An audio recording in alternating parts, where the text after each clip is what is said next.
Pre, lahat na mapapakinabangan doon, kuhanin mo na. Huwag kang kakabahan, ha? Ay, makakarami ba tayo dyan? Oo. Hindi ka na, bisan na. Tara. Oh, kalmahan mo lang, ha?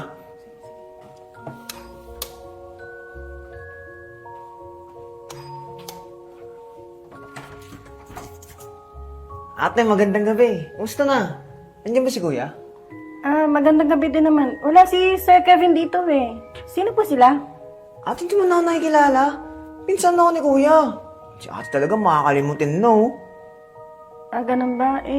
Pasensya ka na. Hindi ko kasi matandaan. Anak ako ni Johnson. Tamang siya ng tatay ko si Kevin. Yun, si Kevin.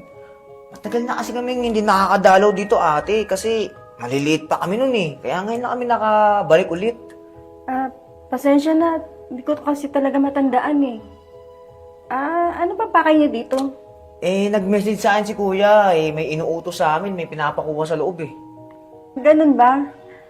Sige, pasok kayo. Pag-ano ko kayo maiinom. Sige, te. Thank you, ah.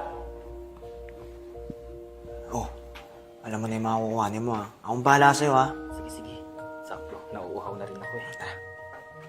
Ano yung pinto? Ayos to, tol. Tiba-tiba tayo dito. Ang laki ng bahay. Uminom muna po kayo. Thank you, te. Salamat.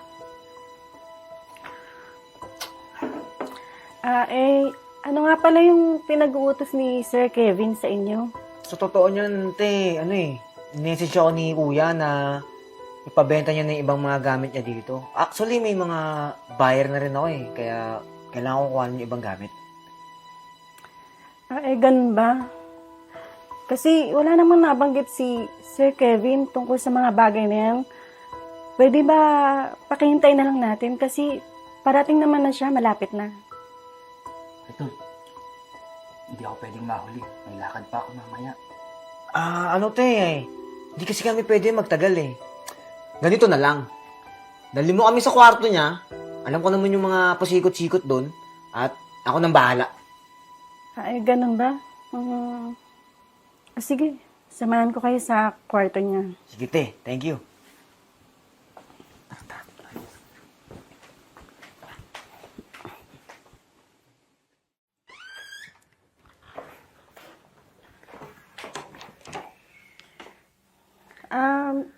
Ano bang kailangan niyong kunin dito sa kwarto ni Sir? Ate, nasa mo yung mga alas ni Kuya? Alahas? Parang dito yata.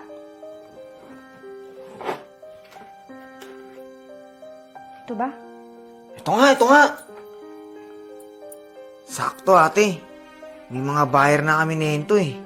Sigurado ka bang pinabebenta ni Sir yan? Paborito ni Sir yung mga bagay na yan. Hindi ko alam eh. Inutos niya lang sa amin to eh. Hindi ba pwedeng hintayin natin si Sir? Total, parating naman na siya eh. Pauwi na ba si Sir? Hindi na. Kasi baka maliit kami. May mga bibili na nito. Inaabangan kami. Tara na ate, baka maliit pa kami.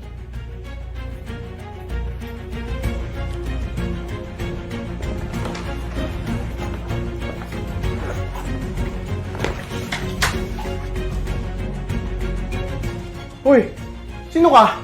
Anong ginagawa mo dito sa bahay ko? Isa si Ate May. Ako po si Jen. Nandun po sila sa kwarto. Buti Sir, dumating ka na. Naabutan mo yung mga pinsan mo. Pinsan. Wala akong mga pinsan dito, Ate May. Pinsan mo daw siya, Sir. Ate, sige na. Alis na kami. Nagmamadali pa kasi kami. Teka, wala nga alis. Sino kayo? Ba't nandito kayo sa bahay ko? Sir, pinagkukuha nila yung mga gamit mo. Pinabebenta mo daw. Aha, mga budol kayo Uutakan nyo pa tong kasambahay ko? Sige, sumama kayo sa akin, pakukulong ko kayo. Sir, pasensya na ho, sir. Di ko po sinasadya, sir. Sir, hindi po ako kasama dito. Niyaya lang niya ako. So ngayon, nangangailangan lang kayo? Ate May, sa susunod, wag na wag kang makikipag-usap o magpapapasok ng mga hindi mo kakilala sa bahay. Lalo na sa panahon ngayon, napakaraming manluloko. Buti na lang hindi ka sinaktan nitong dalawang tukmol na to. Sige, kayong dalawa, sumama kayo at pakukulong ko kayo. Sir, wag po, sir. Sir! Bawa na kayo, sir.